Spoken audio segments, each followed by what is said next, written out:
micro. Euh, donc là, vous m'entendez? Merci Karim, merci au comité de pilotage du réseau des plasmas froids de me donner l'opportunité de cet exposé.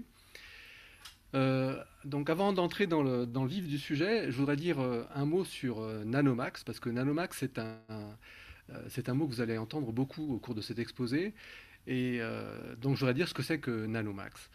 Euh, c'est d'abord un projet, ça a d'abord été un projet euh, parti de l'équipex Tempos, donc un projet qui a démarré en 2010, un projet porté par le LPICM, mon laboratoire, et le C2N, le Centre de nanosciences et de nanotechnologie à Paris-Saclay.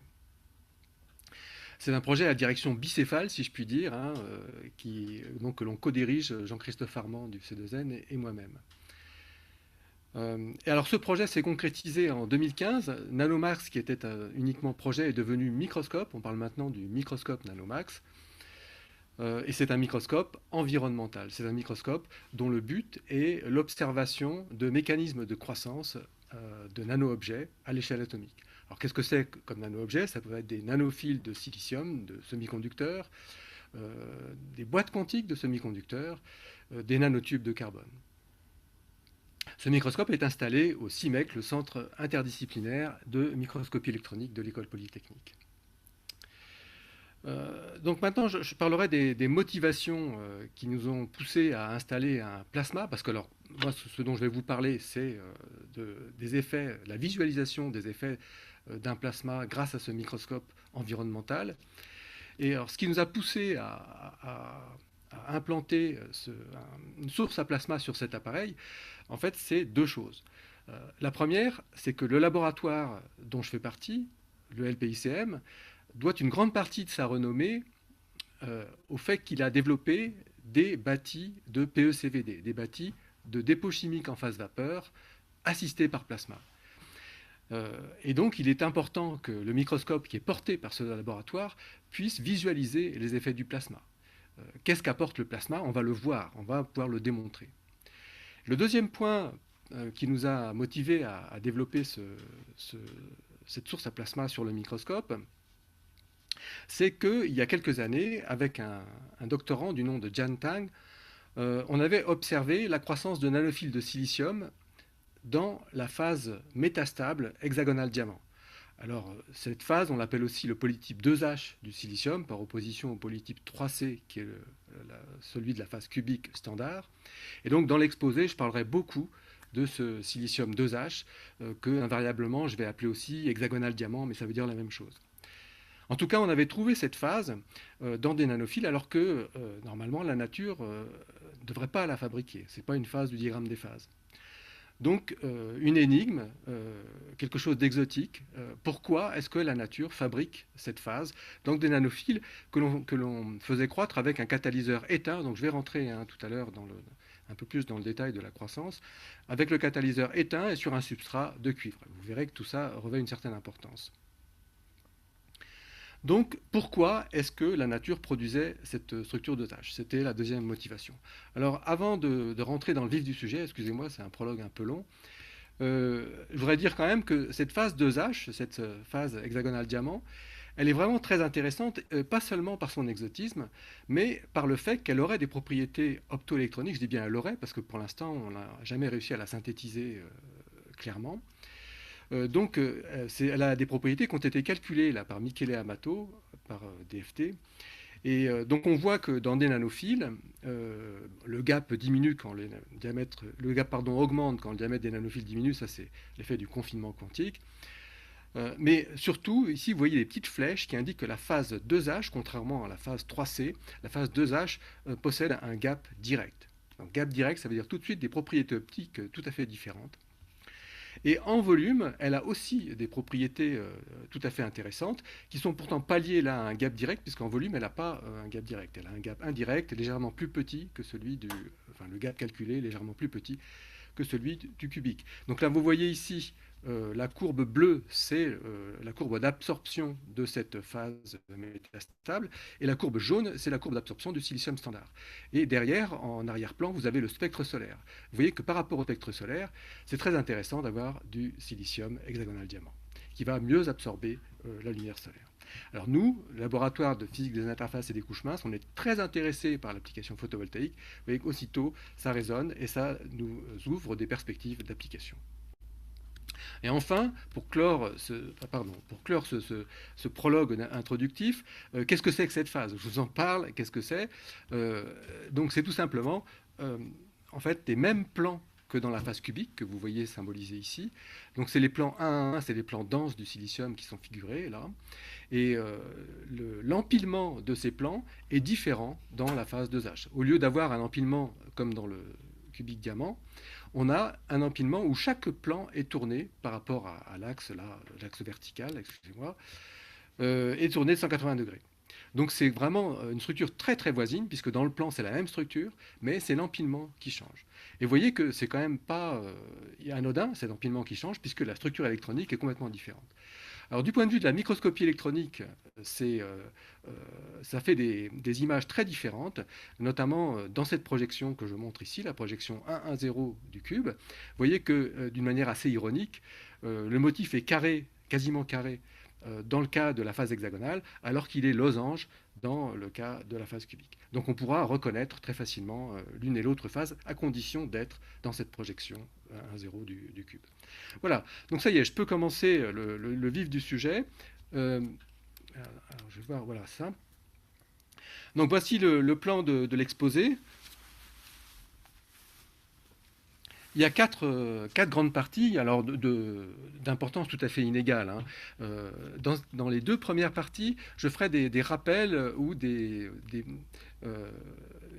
ce sera un peu des notices d'information donc, sur ce qu'est le dépôt chimique en phase vapeur, ce qu'est ce même dépôt chimique en phase vapeur quand on l'assiste par un plasma, et enfin comment est-ce qu'on fabrique des nanophiles de silicium avec ce dépôt CVD ou PECVD. Dans les deux cas, on peut faire des nanophiles, mais vous verrez que ce n'est pas tout à fait la même chose. Et ensuite, pour ceux d'entre vous qui ne seraient pas familiers avec la microscopie électronique en transmission, je ferai un petit rappel de ce qu'est un microscope électronique en transmission et surtout de ce qu'est un microscope électronique en transmission environnemental. Un microscope dans lequel on peut mettre du gaz. Et enfin, on arrivera là, en fait, au chapitre qui sera de très loin le plus important de l'exposé. On regardera les effets des atomes d'hydrogène générés par un plasma sur des nano-objets qui seront des gouttelettes liquides, des nanomatériaux solides et également sur la croissance de nanophiles de silicium. Et à la fin, je vous montrerai la croissance de nanophiles de silicium vue in situ à l'échelle atomique dans le microscope Nanomax, de nanophiles dans la phase hexagonale diamant dans ce polytype 2H. Donc commençons par le CVD et le PECVD et comment est-ce qu'on fait des nanophiles avec. Alors CVD, comme la plupart d'entre vous le savent, c'est le craquage de molécules par la chaleur. Donc ici, on s'intéresse à cette molécule-ci, qui est la molécule de silane, donc SiH4. Et donc on envoie un gaz de silane qui vient lécher ici un substrat qu'on a pris le soin de chauffer. Et la chaleur issue de ce substrat va craquer les molécules de silane, lesquelles vont déposer les atomes de silicium qu'elles possèdent. Et avec donc ce mécanisme, on va fabriquer des couches minces de silicium. On pourra aussi fabriquer des nano-objets éventuellement à base de silicium. Alors maintenant, si on remplace le gaz par un plasma, alors bon, ce n'est pas au réseau des plasmas froids que je vais apprendre ce qu'est un plasma, mais ce qu'il y a dans le plasma, c'est précisément, entre autres, des molécules craquées. Et donc, il n'y a plus besoin de la chaleur du substrat pour craquer les molécules. Donc évidemment, utiliser un plasma plutôt qu'un gaz pour faire du dépôt CVD, ça va permettre de travailler avec des substrats plus froids. Alors on va devoir bien sûr chauffer quand même parce qu'il y a besoin de mobilité des atomes pour qu'ils trouvent les sites de plus basse énergie. Mais il y a voilà, cet avantage foncier du plasma en PECVD. Alors maintenant, comment est-ce qu'on fabrique des nanophiles de silicium? Ben, par une technique qui a été mise au point dans les années 60, hein, et bon, sur laquelle ensuite il y a eu d'énormes travaux pendant les quasiment 60 ans qui se sont découlés. Donc une technique qui s'appelle VLS, vapeur liquide solide, et qui a été au départ développée avec un catalyseur or. Donc là, ici, vous avez des nanoparticules d'or pur, et l'or a cette faculté que les molécules vont préférer craquer à la surface de l'or plutôt qu'à la surface du substrat. Donc on va avoir ici du craquage des molécules qui sera plus important sur cet or, et vous voyez que ça va donc déposer des atomes de silicium dans l'or. Et quand on regarde le diagramme des phases or silicium, on s'aperçoit que d'introduire du silicium dans l'or, ça va faire baisser drastiquement le point de fusion. On va arriver ici au point eutectique où la fusion a lieu à 363 degrés. Donc vous voyez qu'on va avoir en fait ici un mélange d'or et de silicium liquide. On va avoir une gouttelette liquide, d'où le terme VLS, vapeur liquide solide. Et ensuite, on continue à introduire du silicium dans cette gouttelette et jusqu'à atteindre la saturation, puis la sursaturation qui mène à la précipitation du silicium. Et cette précipitation, elle est hétérogène, elle va avoir lieu à l'interface entre la gouttelette et le substrat, et elle va avoir la forme de la gouttelette et donc former disque après disque des nanophiles. C'est ainsi qu'on fait des nanophiles de silicium. Alors ça marche très bien. Alors vous allez me dire, ben pourquoi mettre un plasma puisque ça marche? Mais c'est qu'en fait, l'or, lui, il pose des problèmes. Ok, on arrive à faire des nanophiles de silicium avec le catalyseur or, mais l'or, il crée des niveaux profonds en tant qu'impureté dans la bande interdite du silicium, et ça, c'est pas bon du tout pour les propriétés électroniques du silicium, notamment si on veut faire des dispositifs à vocation photovoltaïque, comme c'est le cas au laboratoire, où on va avoir recombinaison des paires électrons-trous sur ces niveaux profonds. Et donc, le labo a consacré un grand nombre d'études à la recherche de catalyseurs alternatifs. Et parmi ces catalyseurs, il y en a un qui a vraiment eu une grosse cote, c'est l'étain. Et ce n'est pas très étonnant parce que l'étain, il est dans la même colonne du tableau périodique que le silicium. Donc, il n'y a aucune chance qu'il donne des niveaux profonds dans la bande interdite du silicium. Et donc l'étain, et en plus, il a une température de fusion très basse, de l'ordre de 230 degrés. Donc on va faire facilement de l'étain liquide et on va faire facilement de la croissance de nanophiles, me direz-vous. Mais il se trouve que non. Non, l'étain en CVD, ça ne marche pas. Et ça ne marche pas parce qu'en fait, l'étain a une tension superficielle, une énergie de surface qui est très faible. Et donc il va avoir toujours tendance à mouiller les substrats sur lesquels on le met. Et donc s'il mouille, il ne va pas faire de gouttelettes et on ne va pas pouvoir faire de nanophiles avec. Mais alors les collègues qui ont développé cette technique, ça a démarré il y a plus d'une dizaine d'années, hein, les travaux sur l'étain au laboratoire, dans des réacteurs macroscopiques, hein, ont essayé empiriquement diverses choses et ils ont essayé d'appliquer un plasma hydrogène avant d'appliquer le silane, un mélange d'ailleurs silane-hydrogène. Et avec ce plasma hydrogène, ils se sont rendus compte qu'effectivement, ils pouvaient rendre l'étain utile à la croissance et ils ont obtenu des nanophiles de silicium avec le catalyseur étain grâce à ce plasma. Donc l'hypothèse qui était sous-jacente, c'est que les atomes d'hydrogène générés par le plasma sont venus se coller aux diverses surfaces qui sont présentes et ont complètement changé la hiérarchie des énergies de surface. Ce faisant, l'étain ne mouille plus le substrat, c'était une hypothèse, hein, et justement, hypothèse que Nanomax va nous permettre de vérifier ou pas. Donc on va voir tout à l'heure si effectivement on a ce démouillage généré par la présence des atomes d'hydrogène. Donc maintenant, je passe à la microscopie, hein. On a vu les techniques de croissance. Donc, juste un petit rappel sur ce qu'est la microscopie électronique en transmission. Juste, en fait, ce transparent, il a vocation à dire, attention, un microscope électronique en transmission, c'est pas compliqué. C'est même moins compliqué qu'un microscope optique, je dirais, puisque ça fonctionne en réalité comme un projecteur de diapositive. Il y a ici le projecteur de diapositive, si vous vous rappelez, il y a une lampe, ensuite il y a une grosse lentille en verre ici, condenseur, et on projette donc la lumière sur la diapositive qui traverse et qui est focalisée par un objectif et ensuite donc envoyé avec un grandissement lié à la projection ici et à la longueur focale de la lentille objectif sur l'écran. Et le grandissement qu'on obtient typiquement, c'est le rapport entre la taille de l'écran ici et la taille de la diapositive, c'est très facilement 100-200. Donc c'est exactement ce principe qui est appliqué dans un microscope électronique pour ce qui est de la première image intermédiaire ici. C'est-à-dire qu'en fait, on a une lampe qui est le canon à électrons, on a des lentilles condenseurs, donc en général c'est un ensemble de 2 ou 3 lentilles qui sont magnétiques, mais c'est l'effet d'un condenseur. Et ici on a la diapositive qui est l'échantillon qui doit donc être mince, hein, puisque les électrons traversent, et l'objectif qui va projeter ici donc une image agrandie. Alors ici, le grandissement n'est pas encore très grand, c'est de l'ordre de 50. Par contre, derrière, il y a encore d'autres lentilles dans un microscope électronique qui vont reprendre cette première image et grandir à nouveau jusqu'à donc des facteurs qui peuvent atteindre ou dépasser le million.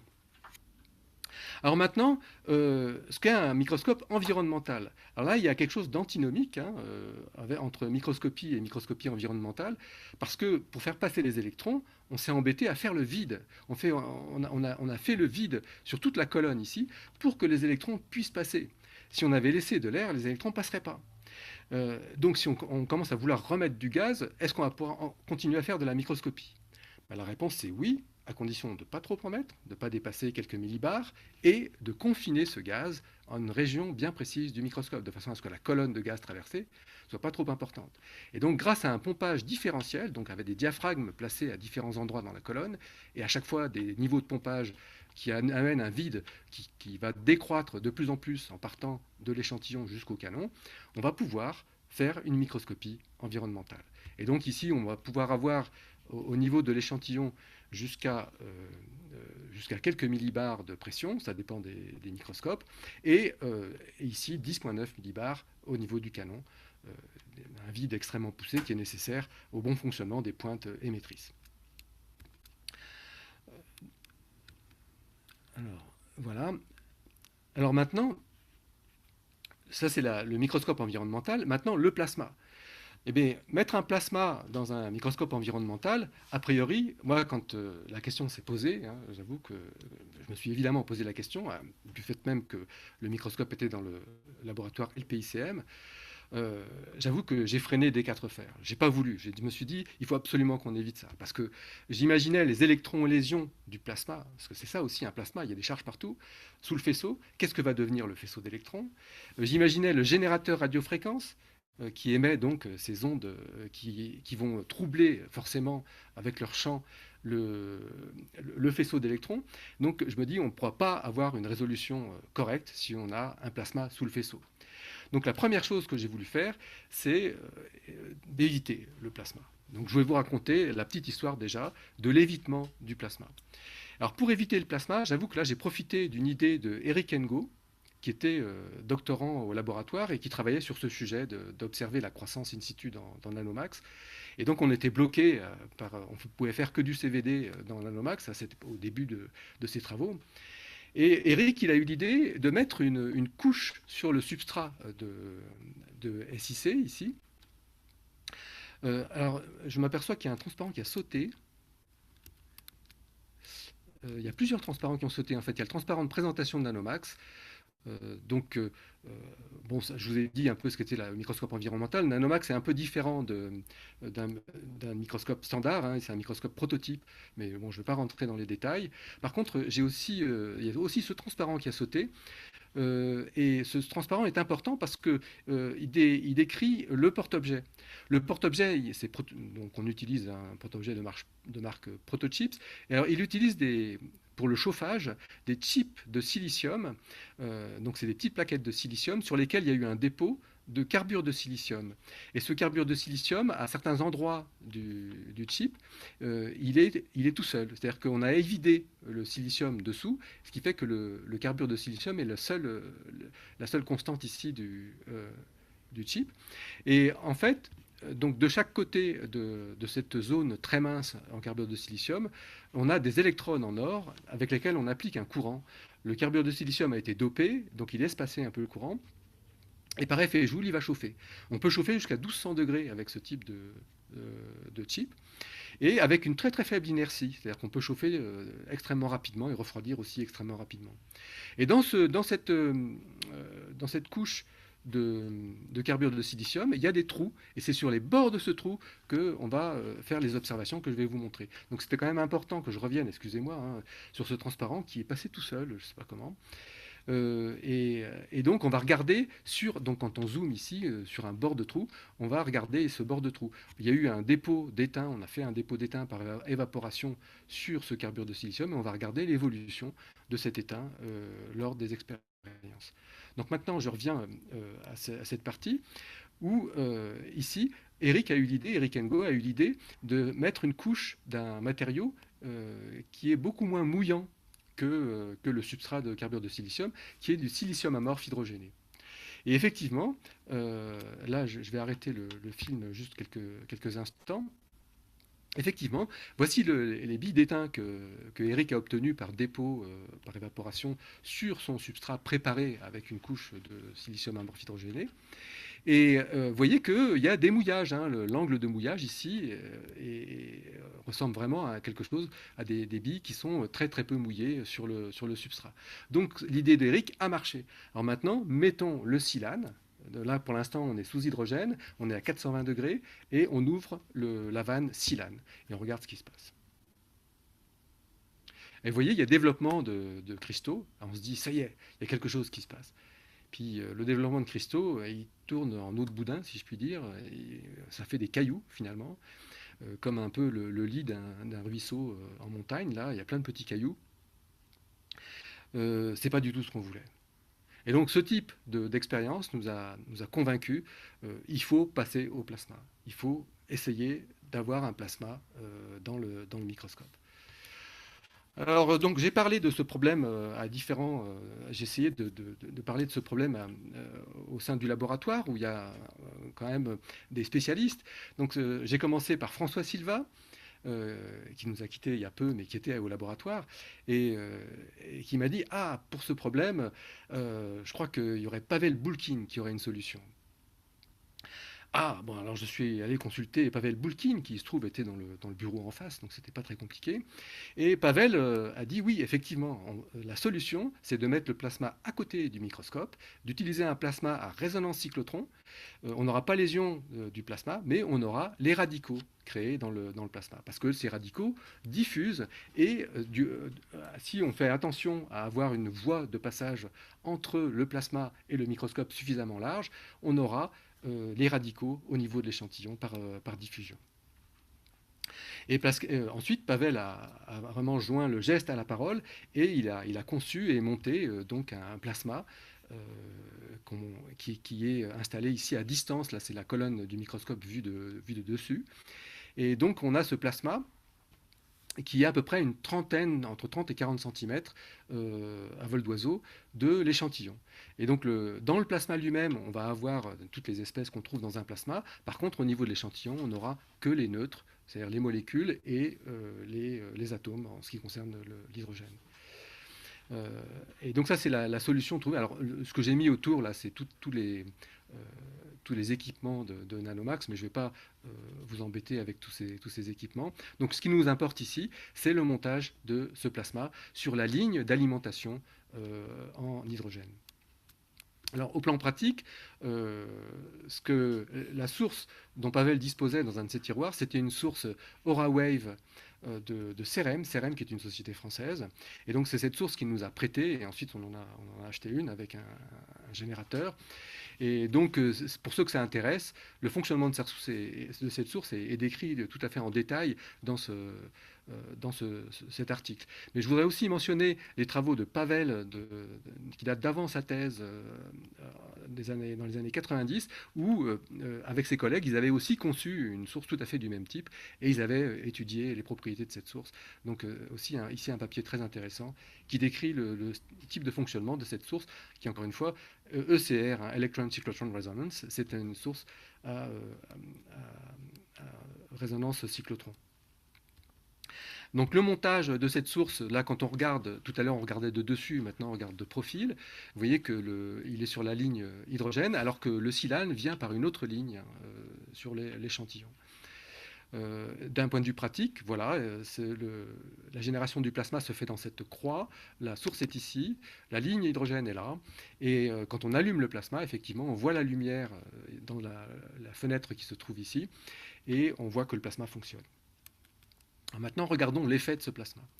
Donc on part du même système, on a toujours nos billes d'étain qui sont déposées sur un substrat de carbure de silicium et on applique la température, on applique l'hydrogène.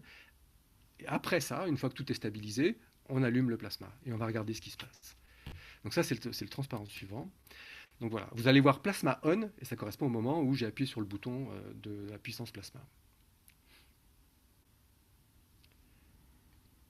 Alors vous voyez que les effets sont drastiques. Il y a d'énormes effets. Et qu'est-ce qui se passe en réalité? D'une manière très évidente, on ne voit pas de profil, mais de manière très évidente, c'est la surface de contact entre les billes qui change complètement.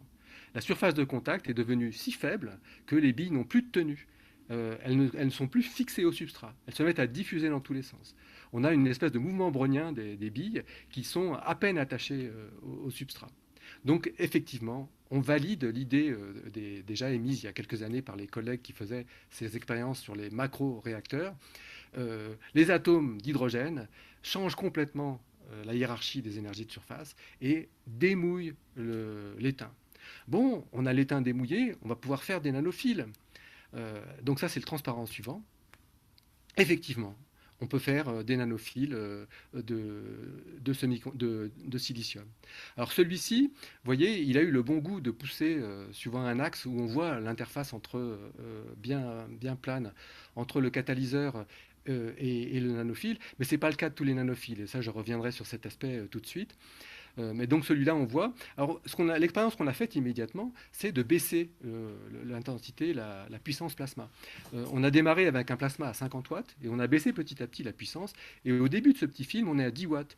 Et vous voyez qu'à 10 watts, le fil, il continue, la croissance continue à se faire. Il continue à y avoir une certaine stabilité. On commence à sentir des instabilités, mais il continue à y avoir une stabilité de la bille au sommet du fil. Par contre, quand on descend à 5 watts, là, patatras, c'est la catastrophe. Le nanophile, la croissance va s'arrêter, l'étain se met à mouiller les parois du nanophile. Alors là, interprétation, la même, hein, l'hydrogène couvre les parois du nanophile quand on met un plasma à puissance suffisante.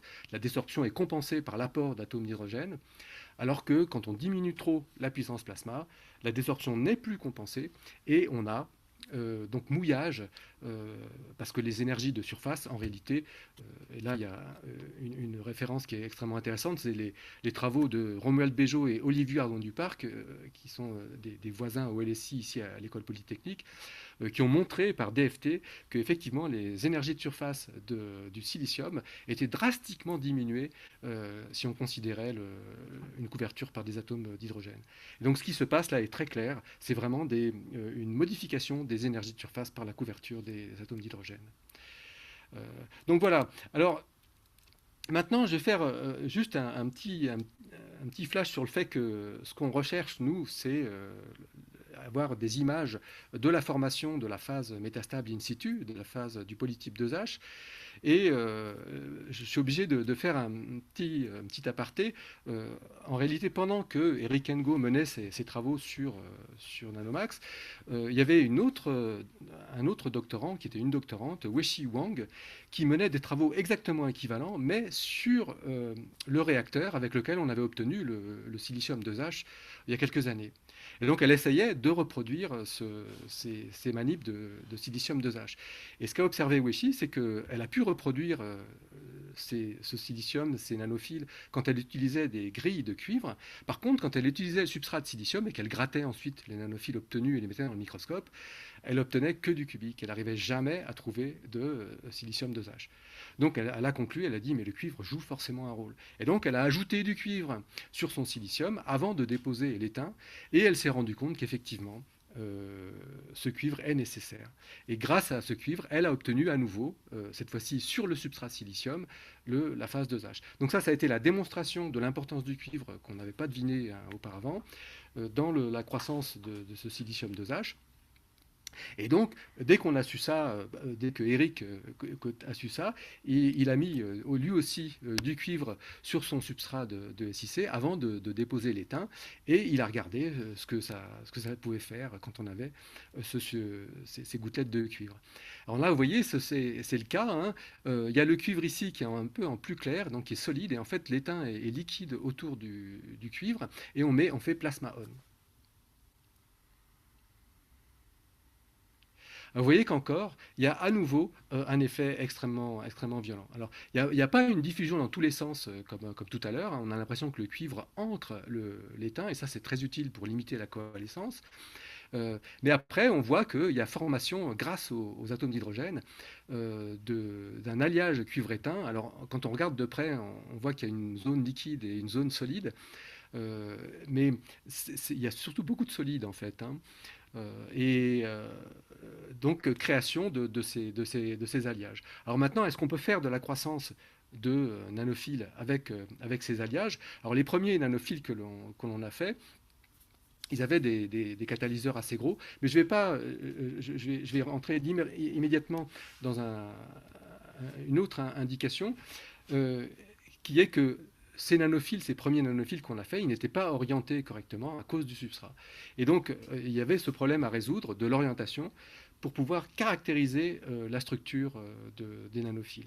Et là, la solution, elle nous a été proposée par Federico Panchira, qui faisait des expériences qui utilisaient ce qu'il appelle un cantilever. Alors lui était intéressé par l'application d'un champ électrique ici, mais son cantilever permettait d'avoir, il était taillé dans une plaquette de silicium orientée 1-1-0. Et donc, si on avait une croissance épitaxiale sur ces faces parfaitement planes de ce cantilever, on pouvait espérer avoir une croissance suivant une orientation qui nous offrirait cet axe de zone à 1-0 qui est absolument nécessaire pour caractériser la structure. Et donc, les expériences que je vais vous présenter maintenant, c'est des expériences qu'on a faites donc, par la suite grâce à ce cantilever. Et donc là, quand on a pu se mettre dans les bonnes orientations, on a pu voir la structure du nanophile d'une manière très claire. Donc là, il s'agit d'un cubique maclé. Ici, c'est un cubique non maclé. Donc là, avec ces tailles de catalyseur, on n'avait que du cubique, on n'avait pas du tout de dosage. Mais ce que je voudrais vous faire remarquer là, sur ces expériences, c'est qu'en fait, le catalyseur, il reste biphasé. Il reste avec une partie cristalline et une partie liquide. Vous voyez ici aussi une partie cristalline et une partie liquide. Et en fait, le cristal n'est pas un cristal de bronze, hein, de CuSN, comme on aurait pu le penser, mais c'est un cristal de silicure de cuivre. Et donc la séparation qui se fait, c'est entre silicure de cuivre et étain. En fait, personne n'avait jamais observé de croissance de nanophiles de silicium avec un catalyseur biphasé. C'est la première fois que ça a été fait. Donc ça nous a donné l'occasion quand même de publier les travaux d'Eric. Ça a été un grand plaisir de pouvoir avoir ces observations à publier. Alors ce que je voudrais vous montrer également sur ce transparent, c'est que grâce à une caméra rapide dont on dispose aussi sur le microscope, on a pu imager ici les premiers stades de l'établissement d'une, vous voyez l'échelle ici, l'échelle de temps, on a pu imager les premiers stades de la nucléation de chaque plan atomique, et on a pu montrer que cette nucléation, elle avait lieu exactement ici, à l'intersection entre l'interface entre le liquide et le solide, et la surface du nanophile. Donc on a pu mettre en évidence le fait que cette nucléation de chaque nouveau plan commençait ici, à ce point, cette ligne triple, vraisemblablement au point quadruple avec le pourtour du nanophile, et s'étendait d'abord très rapidement sous la partie liquide et ensuite beaucoup plus lentement sous la partie solide. Donc tout ça est décrit dans cet article. Donc là, si j'y arrive, je passe au transparent suivant. Voilà. Ah non, c'est pas celui-là. Donc là, c'est un transparent qui décrit trame après trame l'évolution de ce plan. Et le transparent encore suivant, là, on revient au thème essentiel de cet exposé, on revient au plasma. Qu'est-ce qui se passe donc quand on éteint le plasma dans le cas de ses croissances avec CU3SI et éteint? Donc là, on ne voit pas bien l'éteint parce qu'en fait, il est devant ou derrière, et donc, mais il est présent aussi. Regardez, plasma off, la croissance s'arrête. Et là, on va rallumer le plasma. Plasma on, la croissance repart. Donc vous voyez, grâce au plasma, là, on a le bouton du plasma sous la main, on éteint, on allume, on éteint, on allume, on peut, comme ça, piloter complètement la croissance du nanophile à l'échelle nanométrique. Alors qu'est-ce qui se passe là? Là, il se passe quelque chose de plus compliqué. Euh, les atomes d'hydrogène, ils sont présents, ça c'est sûr, mais ensuite, ce qui se passe, en fait, on l'a compris en regardant la littérature. Il y a une littérature sur la croissance de nanophiles de silicium catalysée par le siliciure de cuivre. Et cette littérature précise bien que cette croissance ne marche pas, croissance CVD, ne marche pas en dessous de 550 degrés. Et donc, en réalité, quand on coupe le plasma, on se retrouve en CVD, et on est à 400 degrés environ. Euh, y a plus de, on est conforme à ce qui a été observé dans la littérature, il n'y a pas de croissance. Par contre, quand on met le plasma, là, on est dans d'autres conditions. Mais est-ce que c'est les atomes d'hydrogène seuls qui peuvent déclencher l'activation de la croissance? Ça, on en doute. Vraisemblablement, donc ça, il y a quand même une démonstration à fournir qu'on n'a pas encore fournie, mais vraisemblablement, les atomes d'hydrogène, dans leur interaction avec le silane, craquent des molécules de silane, et donc ce silane craqué permet de croître ou pas, de déclencher ou pas la croissance avec ce catalyseur à base de siliciure de cuivre. Donc un autre effet, là vraiment tout à fait étonnant de ces atomes d'hydrogène, c'est le fait de pouvoir ou non activer la croissance des nanophiles de silicium. Et ça, on a pu le répéter plusieurs fois, donc l'exemple suivant le montre bien. Donc cette fois-ci, là, on voit bien l'aspect lisse lié à l'étain. Et vous voyez, quand on arrête le plasma, pareil, la croissance s'arrête. Et quand on relance le plasma, la croissance repart. Mais là, sur cet exemple, j'ai choisi exprès, parce que la croissance repart beaucoup plus lentement et avec une autre forme de... Vous voyez, là, c'est très rapide. Et quand on arrête, ça s'arrête très brusquement. Par contre, quand ça repart tout doucement et avec une autre forme de catalyseur. Donc là, on a déclenché encore un effet d'énergie de surface, mais pas tout à fait l'effet qu'on attend. Si il y a un abaissement généralisé des énergies de surface, on s'attend à ce que ça lisse les parois, et là, au contraire, on a un facettage. Donc là, il y a un peu un mystère qui reste à être élucidé. Mais c'est pour montrer un peu la richesse des effets des atomes d'hydrogène générés par le plasma, donc qui vont aussi générer un certain nombre d'études à faire pour comprendre ce qui se passe. Donc j'en arrive maintenant à l'établissement de la phase hexagonale.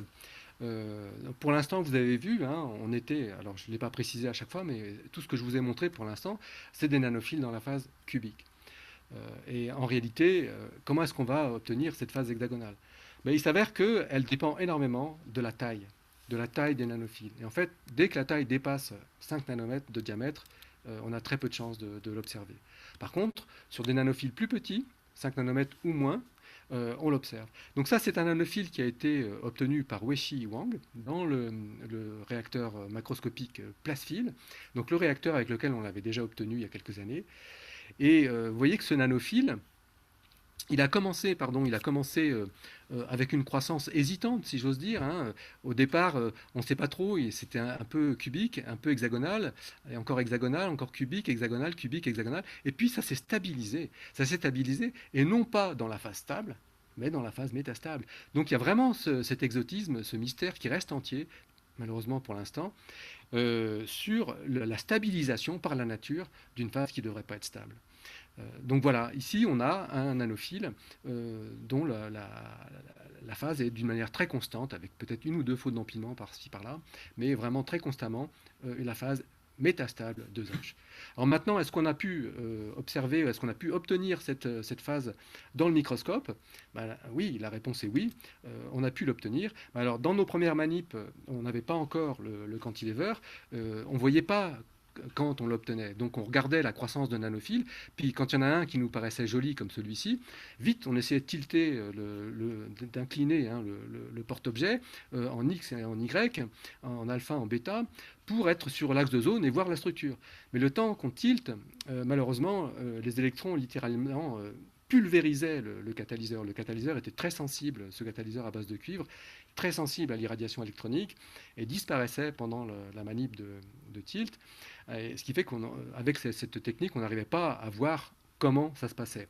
Par contre, on voyait très bien la structure à la fin, et cette structure, elle est sans ambiguïté. Il s'agit bien de la phase métastable qui domine, qui prend le pas à nouveau sur la phase cubique. Hein, il y avait aussi cette hésitation qu'on a vue au départ, et ça s'est terminé par du cubique.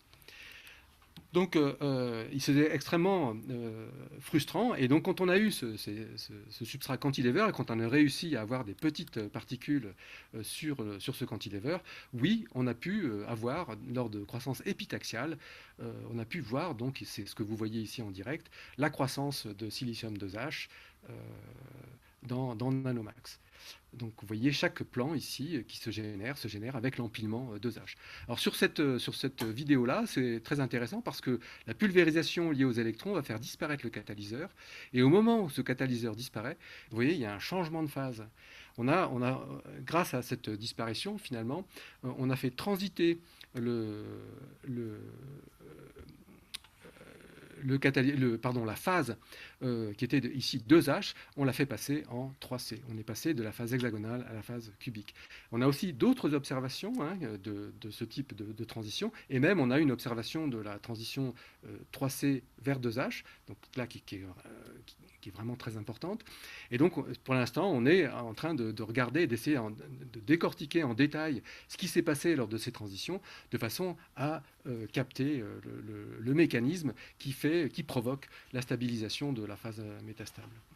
Voilà, alors il y a aussi des calculs qui sont en cours hein, dans le cadre du projet dans lequel ces travaux s'insèrent. C'est des calculs qui sont menés par Frank Glass au C2N et dans lesquels on a beaucoup d'espoir, qui pourraient expliquer pourquoi, d'une manière cinétique, la structure 2H domine. Voilà, j'en arrive à la fin de la présentation des résultats et donc à la conclusion. Donc dans cet exposé, je vous ai montré qu'on avait installé sur un microscope électronique en transmission environnementale un générateur à résonance cyclotron, un générateur de plasma, une source à plasma, qui nous a permis d'introduire très efficacement des atomes d'hydrogène sur l'échantillon, alors qu'on est en train de chauffer cet échantillon, et on a pu observer à l'échelle atomique ce qui se passait lorsque ces atomes d'hydrogène arrivaient sur cet échantillon. Et on a vu d'une manière très évidente que ces atomes changent complètement l'équilibre entre les énergies de surface, et donc permet, par exemple, le démouillage des catalyseurs. On a vu aussi que très vraisemblablement, ce flux d'atomes permet de craquer les molécules de silane, et donc d'arrêter ou de faire repartir une croissance de nanophiles, et aussi donc ces différentes contributions des atomes permettent la croissance, une croissance tout à fait originale de nanophiles de silicium avec le catalyseur biphasé Cu3Si SN, et que ce catalyseur, en retour, lui, permettait d'obtenir la phase 2H du silicium. Donc ça, c'est la conclusion de ces travaux à l'heure actuelle. Hein. Mais je n'ai pas tout à fait fini l'exposé. Je voudrais quand même mentionner les contributions de différentes personnes, notamment la contribution d'Eric Ngo. Donc j'ai déjà mentionné le nom. Tous les films que je vous ai présentés ont été enregistrés par Eric. Il a fait ça dans le cadre de sa thèse qu'il a soutenue en avril dernier. Donc c'est pourquoi j'ai mis son nom en gras. Mais Eric n'aurait pas pu, et vous l'avez vu, hein, il n'aurait pas pu obtenir les résultats qu'il a obtenus sans les travaux en parallèle de Weishi Wang, qui a travaillé sur un réacteur macroscopique. Et donc je voudrais absolument aussi mentionner les excellents travaux de Weishi, sans lesquels on n'aurait pas pu donc faire ces manips in situ. Bien sûr, il est absolument nécessaire de mentionner la contribution de Pavel Boulkin, sans lequel on n'aurait pas eu de plasma dans le microscope. Je voudrais aussi mentionner les noms d'Ileana Florea, qui a toujours été très volontaire pour nous aider en microscopie électronique en transmission et surtout avec Nanomax. Martine Foldina et Pere Roca, avec qui on a eu de très nombreuses discussions scientifiques, parce on partageait en fait tous les trois l'encadrement de ces deux thèses. Et je voudrais mentionner au C2N des discussions aussi extrêmement fructueuses avec Federico Panchira et le remercier doublement, hein, puisque c'est lui qui nous a fourni les, les substrats cantilever qui étaient produits dans le groupe du professeur Mir Saidov à Singapour. Et remercier Frank Glass aussi pour toutes les idées qu'il a pu émettre dans les discussions qu'on a eues. Et last but not least, donc c'est François Silva qui m'avait mis sur les bons rails au départ, donc je le remercie ici. Et après, je voudrais passer à des mentions plus financières, hein. Si on a pu faire ces travaux, c'est parce qu'on a pu développer Nanomax. Nanomax a pu se développer grâce à l'équipe Extempos, qui est dirigée par Odile Stéphan. Et si on a pu financer précisément les travaux que je vous ai montrés, c'est grâce à l'ANR et au projet ExaNanoWire. Voilà, donc je terminerai avec un transparent publicitaire pour vous dire que si ce type de manip vous intéresse, Nanomax est ouvert. Nanomax fait partie, grâce à la diligence d'Ileana Florea, hein, Nanomax fait partie du réseau METSA, donc de microscopie électronique en transmission et sonde atomique, un réseau du CNRS auquel participe également le CEA. Et donc, si vous voulez faire des expériences très spécifiques de microscopie électronique, vous vous adressez à ce réseau, et des expériences avec plasma, vous vous adressez aussi d'abord à nous, hein, et ensuite, on passera via ce réseau pour financer ces expériences. Voilà, ben, je vous remercie pour votre attention, j'ai terminé.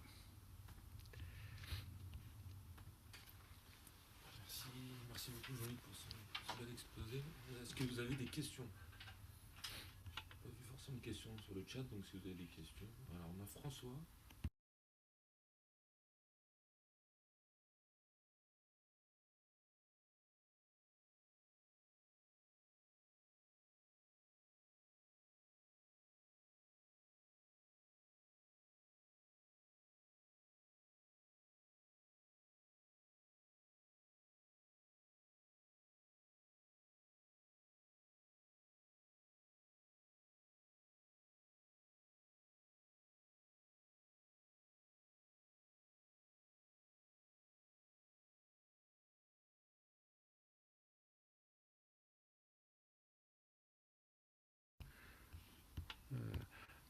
Ben, en fait, les nanotubes de silicium, c'est pas très courant, donc c'est a priori beaucoup plus facile de faire des nanophiles que des nanotubes. Donc on mise sur le fait qu'on va être plutôt nanophile. Maintenant, si on n'est pas sûr, on peut faire des simulations et comparer les images à des simulations. Mais j'avoue qu'on n'a pas simulé pour l'instant des nanotubes. On mise sur le fait que, compte tenu des types de croissance qu'on utilise, ce sont des nanophiles qui vont être créés. Alors on a une question de Stéphane. On a une question de Stéphane. Comment êtes-vous sûr qu'il n'y a pas de diffusion de SIH4 dans la source CR? Ça, c'est une très bonne question. C'est une très bonne question. Et effectivement, dans certains cas, on a clairement du craquage de silane dans la source CR. Et on a à ce moment-là dépôt de silicium sur la fenêtre. Mais les expériences que je vous ai montrées, c'était des expériences où la fenêtre est restée propre. Donc, il y a peut-être eu une contribution. C'est pour ça que je suis resté un peu sur le mode hypothétique, sur l'histoire du craquage des molécules de silane avec les atomes d'hydrogène. On a une question de Frédéric Pailloux. Y a-t-il une influence du flux d'électrons sur la nature des phases synthétisées? Mais ça, je reconnais une question de microscopiste. Oui, vraisemblablement, mais disons que ce qui est certain, par contre, c'est qu'on va observer cette phase métastable, on va l'observer que l'on soit sous le faisceau, hein, qu'on la voit se générer sous le faisceau, ou qu'on aille ensuite visiter l'échantillon, regarder les zones qui n'ont pas été irradiées. Donc cette phase se forme aussi sans l'aide du faisceau. Voilà pour l'instant la réponse que je peux donner. Il y a peut-être une influence du faisceau, mais elle n'est pas de premier ordre. Voilà.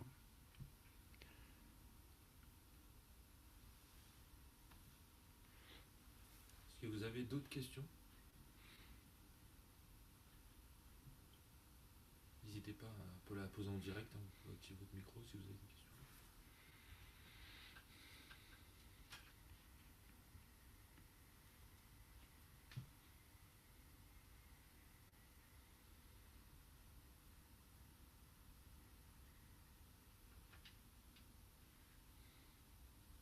Écoutez, je pense que on peut s'arrêter là du coup. De toute façon, si vous avez d'autres questions, vous pouvez envoyer un mail à Jean-Luc. Il y aura son adresse mail sur le site du réseau. Et aussi la vidéo est enregistrée, donc elle sera disponible bientôt sur le site du réseau aussi. Voilà. Je vous souhaite à tous une bonne journée. On remercie encore Jean-Luc. Merci pour votre attention et merci Karim.